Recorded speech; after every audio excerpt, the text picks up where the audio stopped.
Books, books. I like books. I'm gonna read them all. Hi readers, Chris here. Welcome to my channel where I review fantasy, Stephen King, all sorts of books, and today I'm going to be talking about Wizard and Glass by Stephen King. This is the fourth book in his epic Dark Tower series, and it is not the first time I've read this book. I have read it before, but it was so long ago I barely remembered it, and I definitely did not remember how good this book was. If you're not familiar with the Dark Tower series at all, here is a very quick 60-second setup. So yes, there is this thing known as the Dark Tower. It's supposed to be the nexus point of all universes. It's the center of everything.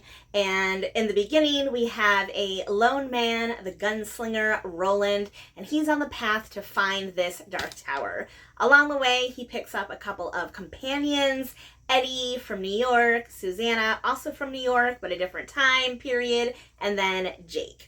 So they've all been pulled into Roland's quartet, his group of companions. They're all with him along the ride for the quest for the Dark Tower. And up until this point in the series, Roland has been a very mysterious character. Like, he's very much a quiet and subdued and introverted character. He doesn't share a lot about his personal life and his personal thoughts and feelings in his history, not even with his companions. So there are like bits and pieces that have been mentioned throughout the previous books, but in this book in particular, we finally get to learn Roland's story. We finally get to learn who he is, what happened to him, and what set him on this path.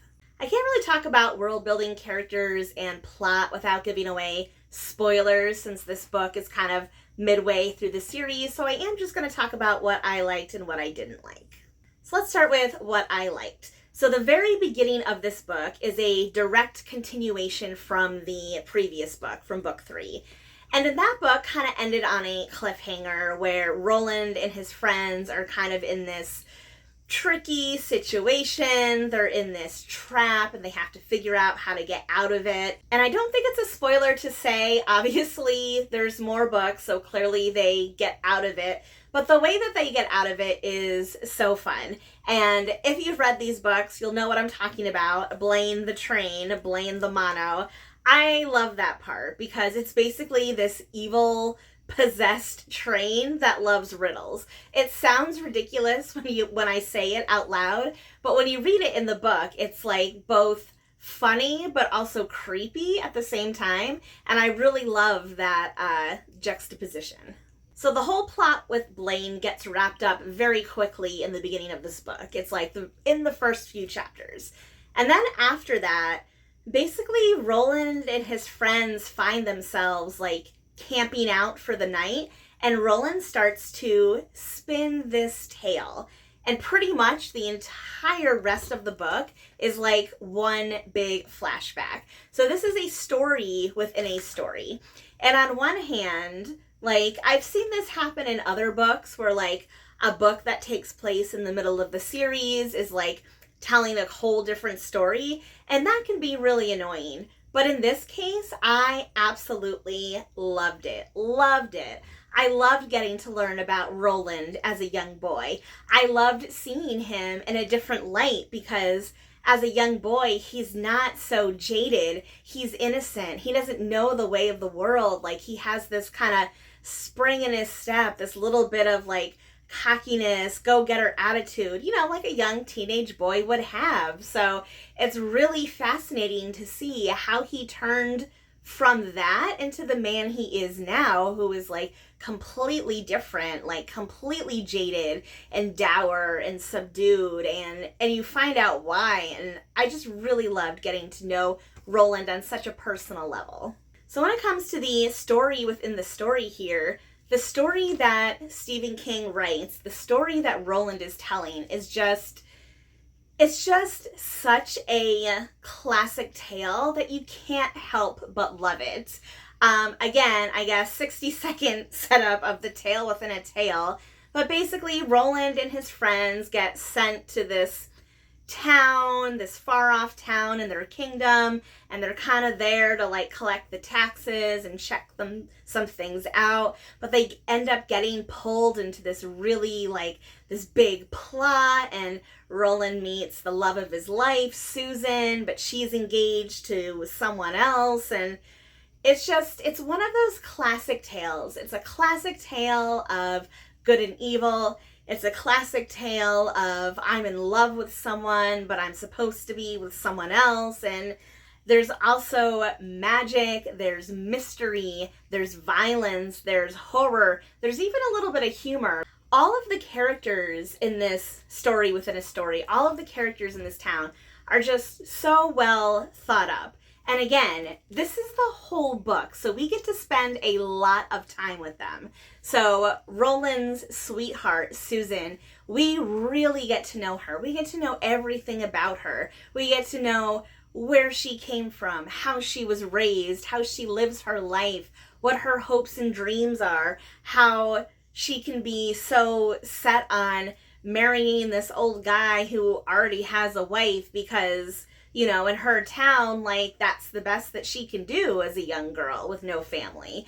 Like, we just get to learn so much. And then the villains, there's this really cool, creepy witch lady, and she has this magic glass ball, the glass ball here, where she can, like, use it to see things, but if she uses it too much, it kind of, like, takes over her. There's just so much good stuff in here, so much good stuff. Yes, I'm gushing a little bit because this is so far my favorite book in the Dark Tower series. It is my favorite book in the Dark Tower series because I just love everything about it. The other thing I want to mention before I forget is the ending. Like, the ending of the story that Roland is telling is just, it's so well done. It's so good because, again, this is something King does really well. He builds the tension of the situation that Roland and his friends find themselves in. They build the tension of what is Susan going to do with, you know, wanting to be with Roland, but being forced to be with someone else. Like, what's going to happen? And the tension just builds and builds and builds. And then what ends up happening at the end is just so tragic and so heartbreaking, and makes you completely see Roland in like a new light. So about the time they go back to like the present day with his friends sitting around the campfire, you really do have a better understanding of who Roland is and why he is the way he is. And it's beautiful, but also tragic at the same time. So clearly I like this book a lot. I guess when it comes to things I didn't like, I guess there really isn't anything that I didn't like. I mean, on the surface, it feels weird to spend a whole book on this, like, side story, backstory type thing, but it's just so well done that, like, I can't find anything to complain about. It's just so well done. And any other series with any other writer, I could say that's way too much time taken away from the main plot line here. But in this case, it was great. So that was it for me today. Clearly, Wizarding Glass was a much beloved book of mine. Swiper says she liked it too. Didn't you, Swiper? Ooh. So now I want to know from you, have you read Wizarding Glass? Have you ever read a story that's like a story within a story? Let me know in the comments section below. And as always, if you like this video, please give it a thumbs up. Who's being a squirmy worm? Who's being a squirmy worm? Swiper, those are my toes, Swiper. Come on. Those are my toes. Where was I? Yes, again, if you like this video, please give it a thumbs up. If you're not already, please subscribe to my channel for more bookish videos and more furry friends coming your way soon. All right, everyone. Happy reading.